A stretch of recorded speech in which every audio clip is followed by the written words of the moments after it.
Finally got the stuff, man. It's been hours. I need more. I need more. This is the stuff right here.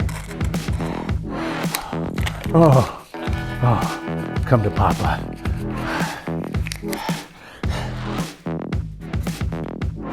Is this you?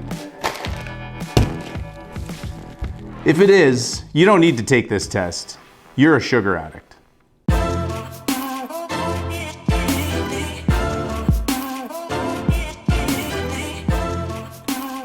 What's up, sugar junkies? Day 49 of sugar sobriety. And today we're going to take a test. It's time to be really honest with yourself. Are you addicted to sugar? Are you a sugar junkie? Because I think there's so many people out there that go on these regimens or diets where they're not really addressing the core issue. Some of us are sugar addicts. Not everybody, but a significant portion of people. Now, a significant portion of those people don't want to admit that they're addicted to sugar. So I'm here to hopefully get through to the people who don't think they're sugar addicted or know that they're sugar addicted but don't want to admit it. So I'm going to ask you a number of questions, and I want you to be very honest when you answer these. And you can decide yourself if you think maybe you're addicted to sugar and what you can do about it. My first question for you is this. Have you ever lied to your friends or family or avoided a social gathering just so you could stay home and eat or maybe even binge?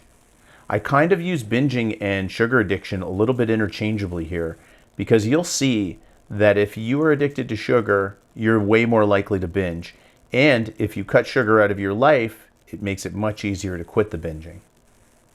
I've lied to my friends and my family on many occasions. I can't tell you how many times over the years I was supposed to go out with friends. I was supposed to go to a family gathering. There were times where I was so wrapped up in my addiction where I had to stay home and eat, or I was so ashamed of the way I looked and felt that I lied to family and friends and said, no, I can't go out. I'm not feeling well, this or that.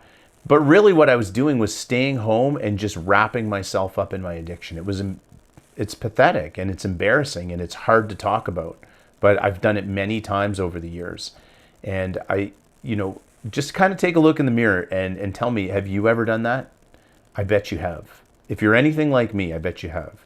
And maybe you think these behaviors are exclusive to you, but you're not alone. There's a lot of people who do it.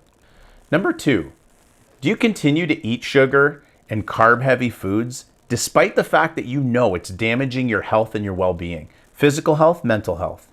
Have you been told by your doctor that you need to lose weight, that you need to cut stuff out? You don't even have to be told by your doctor. You can look in the mirror. You can get up and stand up in the morning and know that you don't feel well. And you know it's because of the way you're eating. But have you stopped? No. So despite the fact that you know this stuff is just destroying you, it's shortening your life, you actually do a little mental check in your head. You roll the dice and the dice say, yeah, it's worth it. It's worth it. Is it? Number 3. Do you use sugar and carbs, binging and overeating, to deal with stress, trauma, or any other mental issues that come up in your life? That's me.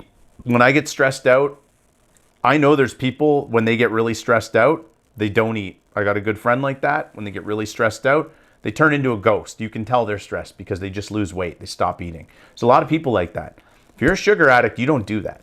You turn to food. You turn to sugar and you try to destroy yourself with it. You try to drown your sorrows in sweets, carbs, whatever. Okay, this is a hard one and I've talked about it briefly before. Imagine this. You're sitting home at night, you're hungry, you know you're gonna binge. You just think of all the sugary junk, all the junk food that you could possibly want. So you go out and get it. You load up.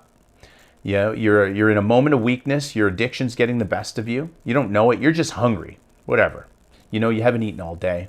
And you waited a little bit too long. And now you're just going to eat as worse as you possibly can. So, you come home. Maybe you have a tub of ice cream. Maybe you have cookies. Maybe you have some fast food. Doesn't matter. It's all carbs. I'm using carbs and sugar interchangeably because they really are the same thing for what we're talking about. The types of carbs that we're talking about.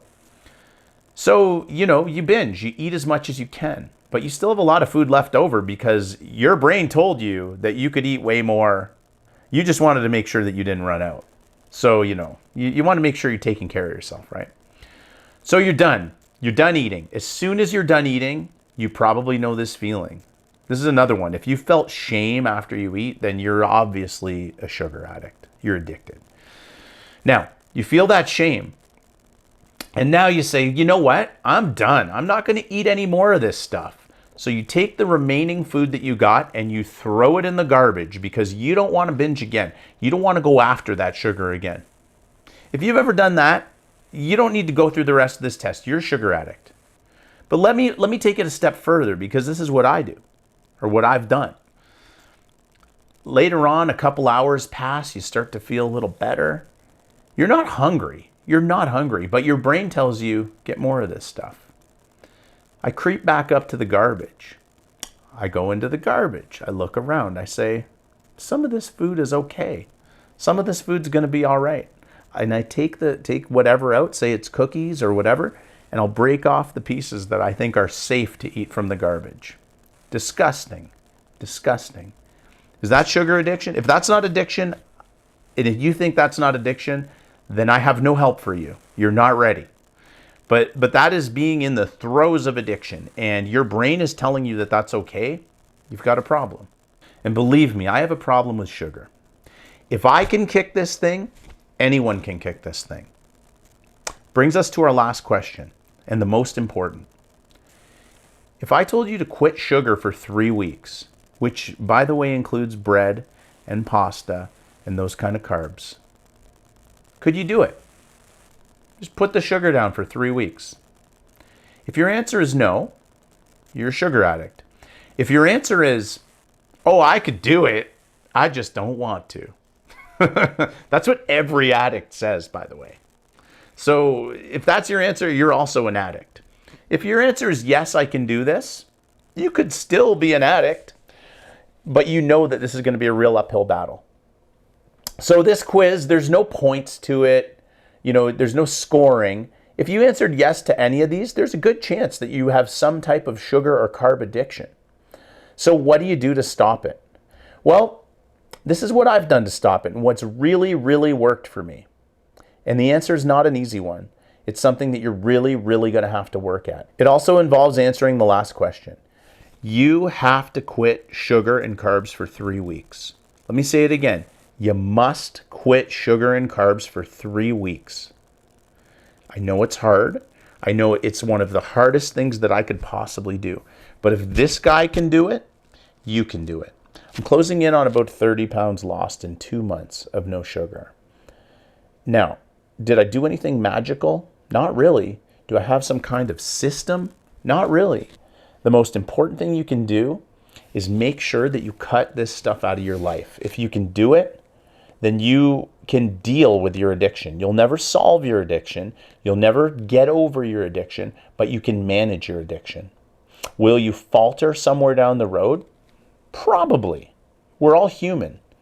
But can you manage it to a point where you can be healthier, live longer, feel better, and look better?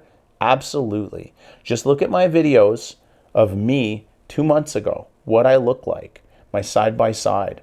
This is what I look like when I wasn't binging in the past. This is 1.5 years ago. This was me a couple of months ago. Those are the effects of sugar addiction and binging. They go hand in hand. You can kick this, but you have to give yourself those 3 weeks. How do you do it? You suffer. That's it. I'm not going to sugarcoat things. You suffer like a drug addict suffers when they stop drinking or doing drugs. That's it.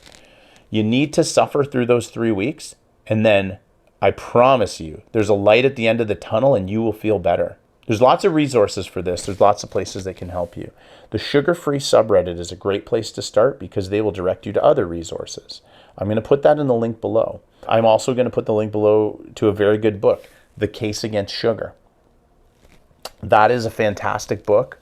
You will love it, and it will really change the way you look at things. And most importantly, what you can do is you can follow me on my journey. You can like, subscribe, and hit the bell so that you know when I'm going to update my videos, because I've learned a few things in my successes and failures over the past 20 years in dealing with this thing. It took me a long time to realize that this is actually an addiction.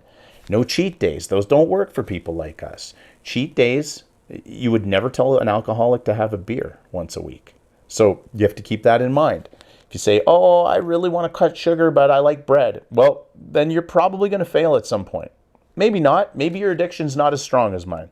I can only give you the best advice that I can give you from my perspective. I'm not a doctor. Well, I'm not a medical doctor. And, I'm just giving you the advice that works for me. But I think it can work for many of you. Let me know what you think in the comments below. Thanks for tuning in, guys. We'll see you next time. Remember, life is so much sweeter without sugar.